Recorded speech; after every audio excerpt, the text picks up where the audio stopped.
비명계 의원들은 선배 의원들의 사례를 들며 이재명 대표의 퇴진을 얘기했습니다. 조홍천 의원입니다. 문재인, 송영길 당대표직 사퇴를 거론했어요. 지금까지 선배 대표들은 당이 누란의 위기에 처했을 때 선당우사하는 정치로 자신을 먼저 버렸다라고 이 대표의 퇴진 이야기를 꺼내들었습니다. 그랬던 일이 있었죠? 그때로 돌아가 보죠.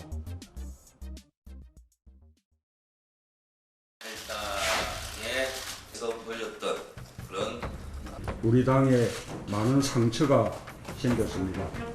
갈등과 분열이 일어났습니다. 전적으로 저희 책임입니다.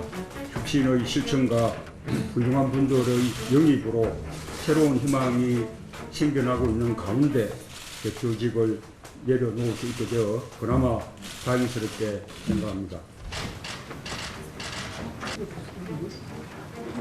저는 평소 책임 정치를 강조해 왔습니다. 그래서 민주당 당대표로서 대통령 선거의 패배의 책임을 지고 직을 사퇴하고자 합니다. 저는 앞으로 몸과 마음을 추스르고 반구 재기의 시간을 갖도록 하겠습니다.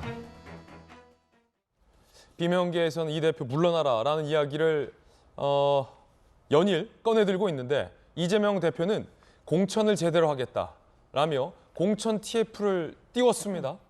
들어보시죠. 이제 곧 우리가 정해놓은 그 공천 룰을 만드는 시한, 총선 1년 전이라는 시간이 다가옵니다. 내년 총선은 그 어떤 총선보다도 역사적, 국가적 의미가 큰 일이라고 생각이 됩니다. 오늘 공천제도 TF가 첫 회의를 갖게 되는데 국민 누구나 또 당원 누구나 수긍할 수 있는 합리적인 공천제도를 만들어 주시기를 부탁드립니다. 사퇴를 얘기하는데 한쪽에서는 이재명 대표는 공천 공정하게 하겠다. 다시 말해서 공천권을 행사하겠다라는 것을 시사했다라는 해석도 나옵니다. 이 대표의 이 합리적인 공천 이야기에 비명계 반응은 어떨까요?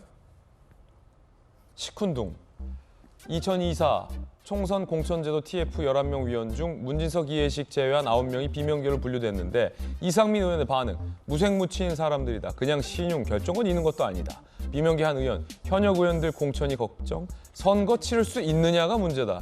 라는 시큰둥한 반응을 보이고 있습니다. 전용기 의원. 네. 비명계 의원들이 많이 대거 참여했고 그렇게 분류되는 사람들이 참여를 했는데도 저렇게 반응하시는 거는 사실 저는 이해는 잘 안 됩니다. 왜냐하면 아마 친명으로만 분류가 됐던 사람들이 참여를 했다면 엄청난 반발을 했었겠죠. 이거는 그냥 공격하기 위한 그 방안 중에 하나가 아닐까 이런 생각도 살짝 드는데요. 사실 이거는 이재명 대표가 당대표가 아니었더라도 했어야 되는 공천 작업이었던 겁니다. 그러니까 민주당 당원 당규상 1년 전에 공천 룰을 확정하고 이 사람들이 많은 분란 없이 내년 총선 경선을 거칠 수 있게끔 하는 당원 당규상의 역할이거든요. 그래서 이재명 대표가 아니었더라도 이런 공천 룰을 확정하는 것은 지금 이 시기에 해야 됐던 것이라서 이것을 마치 이재명 대표가 굳이 독단적으로 했다 이렇게 볼 수는 없는 것이다. 저는 이런 말씀 드리겠습니다. 그렇군요. 비명계들은 이 공천 이야기를 꺼내도 시큰둥한 반응을 보였습니다. 그런데 이재명 대표 주변에 강한 친명계로 분류되는 정청래 최고위원 같은 경우는 비명이 아무리 물러나라고 해봤자 소용없다라고 선을 걷습니다. 들어보시죠. 이재명 당대표 물러나라 하라 이런 움직임이 살짝 있었나 봐요. 예. 그런데 이게 별무소용으로 돼버렸어요. 당원 당규가 이낙연 대표 때 당대표 최고위원 임기가 분리되어 있는 당원 당규 개정이 있었답니다. 그래서 당대표가 그만두더라도 최고위원 임기는 계속되는 겁니다. 그래서 당대표를 그만두란 얘기는 disappearance, 사라졌습니다.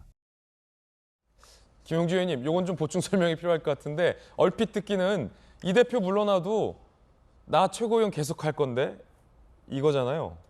그뿐만 아니라 최고위원뿐만 아니라 결국 그 다음 순서는 나다 이런 것을 얘기하는 것이죠. 다음 당대표는 나일 수도 있다. 그래서 그걸 다시 역으로 보면 나 때문에라도 이재명 대표 물러난 얘기 못할 걸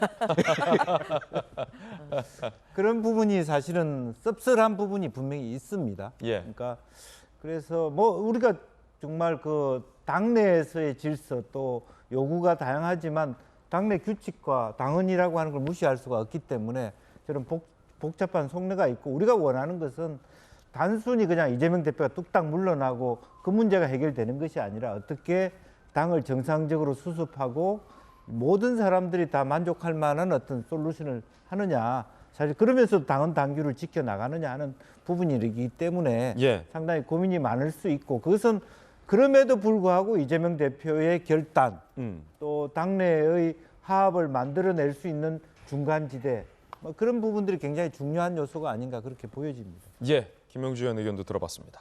첫 번째 이야기 전해드렸습니다.